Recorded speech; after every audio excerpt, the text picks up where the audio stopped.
নমস্কার, আমি রিম্পা। কেমন আছেন সবাই? আশা করছি সবাই খুব ভালো আছেন, আর আমরাও ভালো আছি। আমার আরও একটি নতুন ব্লগে আপনাদের সবাইকে স্বাগত জানাই। দিনটা উল্টো রথের দিন ছিল, আর এই দিনেই তো শ্রী জগন্নাথকে 56 ভোগ দিতে হয়।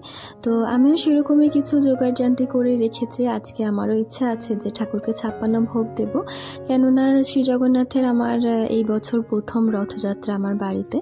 তো যাই হোক, এখানে আমি ঠাকুরের জন্যই নিজে হাতে কিছু পোশাক বানিয়েছিলাম। তবে প্রথমে যে পোশাকটা আমি খুললাম সেটা আগের দিন করেছিলাম, সেটা আমার পরানোর পর ভালো লাগেনি, তাই জন্যে রথের দিনকে ওটা পরিয়ে দিয়েছিলাম। তারপরে যে পোশাকটা আমি দেখালাম আমি সেটা বানিয়েছিলাম, তবে সেটা বানানোর পর প্রচণ্ড পরিমাণে আমার ফ্লেয়ারই লেগেছে, ভীষণ কুচি হয়ে গেছে এবং একটু বড়ও হয়ে গেছে, সেটাও পছন্দ হয়নি। আর তারপরে আমার ব্লাউজ পিস থেকে আমি এই ধরনের একটা পোশাক বানিয়েছি, যেটা আমার ভীষণ পছন্দ হয়েছে। আর সেই সাথেই আমি একটা মুকুট বানিয়েছি। মুকুটটারও আবার আমাকে দুবার করে বানাতে হয়েছে, কেননা প্রথমবারে যেমন বানিয়েছিলাম সেটা আবার আমার ভালো লাগেনি, তাই জন্যে আবার সেটাকে ভালো করে বাদ দিয়ে সেটার থেকে কিছু জিনিস নিয়ে আবারও একটা তৈরি করেছি। আর ঠাকুরকে সত্যি বলতে আমি নিজে হাতে জামা কাপড় বানিয়ে পরাতে বেশি পছন্দ করি, সেটা একেবারে নিজের মনের মতো হয়। সত্যি বলতে ঠাকুরের পোশাক দোকান থেকে কিনতে গেলে অনেক দাম নেয়, আর সেই সাথে মনের মতনও হয় না, এটাই সব থেকে বড় বিষয়, যে মনের মতন হয় না, তাই জন্য আমি ঘরেই বানাই। আর এখানে যে আমি নেকলেস হিসেবে যেটা ব্যবহার করব সেটা কিন্তু ইয়াররিংয়ের চেন, যেগুলো আমার মানে ইয়াররিংয়ের ভেতরে ঢুকিয়ে চুলের সাথে লাগানো থাকে, তো সেই জিনিসটাই এটা। আমি যখন দোকানে গিয়েছিলাম আমি কিছু ভাবিনি যে এরকম কোনো কিছু কিনবো, তো হঠাৎ করে দোকানের একটা কোণে আমি এটাকে পরে থাকতে দেখি এবং সঙ্গে সঙ্গে আমার মাথায় আসে যে এটা অ্যাজ এ নেকলেস যদি আমি ব্যবহার করি তাহলে ভীষণই সুন্দর দেখাবে, আর সেই সাথে এটা 3 থাকেরও আছে, আরও বেশি ভালো লাগবে। তো ভগবানকে আমরা যতই সাজাই ততই মন ভরে না যেন মনে হয়।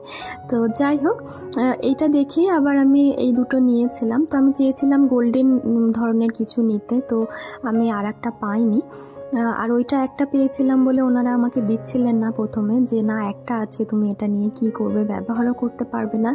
তো আমি বললাম যখন যে এটা আমি ঠাকুরের জন্য নিচ্ছি, আমি দুটোরই টাকা দিয়ে যাচ্ছি, তুমি যদি পাও তাহলে আমাকে আর একটা দিয়ে দেবে, অসুবিধে নেই, তবে এটা আমাকে দিয়ে দাও, আমার ভীষণ প্রয়োজন। তো তারপরে ওনারা না বলেননি, আমাকে দিয়ে দিয়েছিলেন। অনেকেই কিন্তু ভগবানের পোশাক বানিয়ে তাদেরকে পরাতে বেশি স্বাচ্ছন্দ্য বোধ করেন, এবং বাড়িতে হয়তো অনেকের গোপাল ঠাকুর থাকতে পারে, তারাও হয়তো বানিয়েই পরান। তবে যদি কাছাকাছি কাটপিসের কোনো দোকান থাকে সেখান থেকে কাপড় এনে তৈরি করা খুবই সহজ হয়ে যায়, আর যদি না থাকে সেক্ষেত্রে কিন্তু ব্লাউজ পিস দিয়েও খুব ভালোভাবে তৈরি করা যায়। অনলাইনে কিন্তু এরকম ধরনের ব্লাউজ পিস অনেক পাওয়া যায়, এবং সেগুলো কিনে যদি বাড়িতে তৈরি করা যায় দেখতেও কিন্তু খুবই সুন্দর হবে, আর সেই সাথে কিন্তু আপনার মনের মতনও হবে, যেহেতু আপনি সেটা নিজে হাতে বানাবেন। বাজার থেকে পুঁতি কিনে এনেছিলাম এবং গোল্ডেন আর হোয়াইট কালারের, সেইটা দিয়েই আমি হাতে পরানোর মতন একটা বানিয়ে দিয়েছি। আর নাকের নথটার জন্যে আমি একটা করে টিপ লাগিয়ে দিয়েছি এবং সেই সাথে দুটো পুঁতি লেয়ার করেছি, আর সেটা দিয়ে নাকের নথ পরিয়েছি। এখানে যদি কারো মনে হয় যে শ্রী জগন্নাথ আবার নথ পরে নাকি, কেননা তিনি তো ছেলে, তো যাই হোক বলে রাখি ঠাকুরের নাকে কিন্তু অলরেডি একটা নাকের আঁকা রয়েছে, তো সেই জন্যই আমি পরিয়েছি। আর তাছাড়া আমি দেখেওছি শ্রী জগন্নাথকে নথ পরতে। শুধু শ্রী জগন্নাথ নয়, ভগবান শ্রীকৃষ্ণ কিন্তু নাকের পরেন, তো যদি কারো সেরকম মনে হয় সেজন্যই কথাটা আমি বলে দিলাম। আর তাছাড়া ভগবানকে যতই সাজাবেন ততই যেন মনটা ভরে যায় ধীরে ধীরে। আর এখানে আমি কিছু ময়ূরের পালক কিনেছিলাম, সেগুলোই একটুখানি কেটে ঠাকুরের মাথায় এইভাবে লাগিয়ে দিচ্ছি, দেখতে কিন্তু আরও বেশি সুন্দর লাগে। আর এই দিনে ঠাকুরের মাথায় একটা করে ময়ূরের পালক দিতে হয়, তো সেই জন্যই আমি 5টা কিনে এনেছিলাম, এখন 2টো ব্যবহার করেছি, পরবর্তীকালে আবারও 3টে ব্যবহার করে ফেলবো, সেটা আমার কাজের জন্য। তো যাই হোক, এখানে আমি সকালবেলার যে পুজোটা থাকে সেটা সেরে ফেলেছি, এবং তারপরে এখানে আমি ভোগের আয়োজনটা করছিলাম।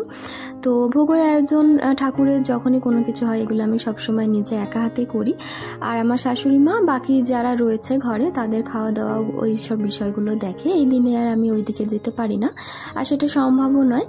আর আজকে যেহেতু ঠাকুরকে 56 ভোগ দিতে হয়, তো আমি 56 ভোগেরই ব্যবস্থা করছি।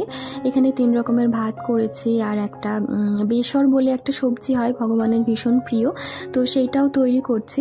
মোটামুটি সব কিছু আমি ইউটিউব দেখেই শিখেছি, এমনটা নয় যে আমি জানতাম। আর তাছাড়া কাউকে না কাউকে কোথাও না কোথাও থেকে তো শিখতেই হবে, তাই না? এখানে আমি কিছু ধরনের নিমকি করেছি, লুচি, তারপরে কচুরি, মালপোয়া, বিভিন্ন ধরনের পিঠে। তো সব কিছু মিলিয়ে 56টা তৈরি করার চেষ্টা করেছি, সাথে ফল মিষ্টি তো রয়েইছে। আজকে আমি একটুখানি সকাল করেই উঠেছিলাম, সকাল করে না উঠলে তো হবে না, তবুও 5টায় অ্যালার্ম দিয়ে রেখেছিলাম, তো 5:30টায় উঠেছি। এবং তারপরে ঘরের আমার টুকটাক যে কিছু কাজ থাকে, ঘর মোছা, একটু ঠাকুরটার সব কিছু ব্যবস্থা করা, তো সেসব করতে করতে অনেক দেরি হয়ে গেছে। এবং ঠাকুরকে যখন আমরা সাজাতে বসি তাতে তো অনেকটাই দেরি হয়। তো এসব করতে করতে রান্নায় বসেছি প্রায় 9টা নাগাদ, এবং তারপরে মোটামুটি বিকেল 5টার সময় আমার সব কিছু 4:30টার মধ্যে আমার সব কিছু শেষ হয়ে গেছে।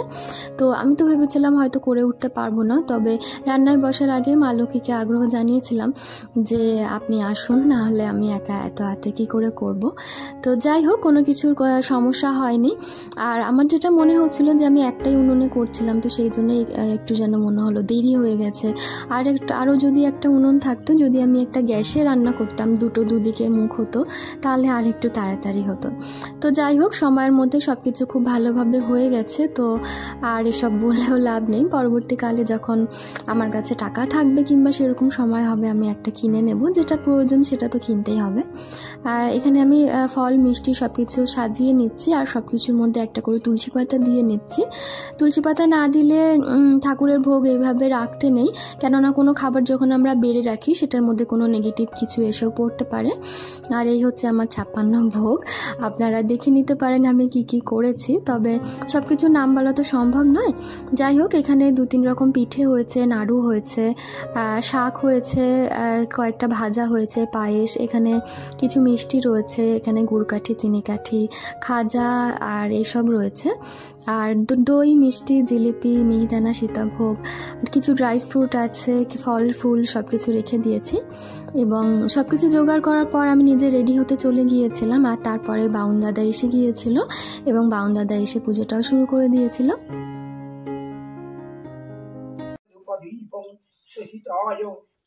তস্मै গঙ্গাজলায় নমঃ।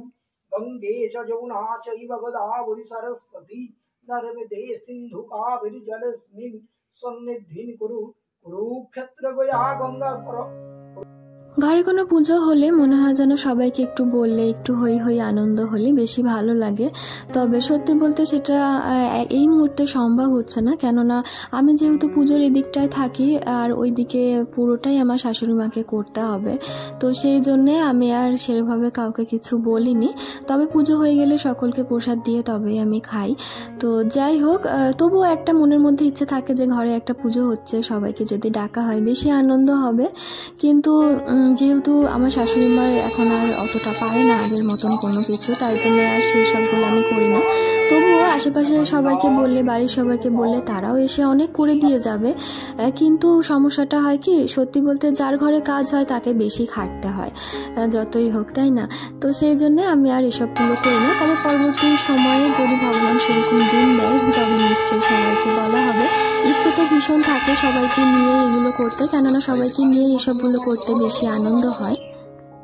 আর এই যে পুজোর পরেই ভক্তি শ্রদ্ধায় একেবারে গেঞ্জি তুলে লেগে পড়েছেন একজন, আর এখানে আমার ছেলে কি করছিল, তাপ নিয়ে নিয়ে গায়ে লাগাচ্ছিল। তো যাই হোক, পুজোটা কিন্তু সম্পন্ন হয়েই গেছে, আর সব কিছু ভীষণ ভালোভাবে হয়েছে, ভীষণই ভালো লেগেছে। এবং সবাইকে প্রসাদ দেওয়ার পরে আমি আর আমার হাজব্যান্ড আমরা দুজনে মিলে খেতে বসেছি। বাদ বাকি সবাইকে দেওয়া হয়ে গেছে, আর এরপর একটুখানি রেস্ট নিয়ে নেব আর কি। তাহলে চলুন, আমার আজকের ভিডিওটি এই পর্যন্তই। সবাই খুব ভালো থাকবেন, আবারও দেখা হবে।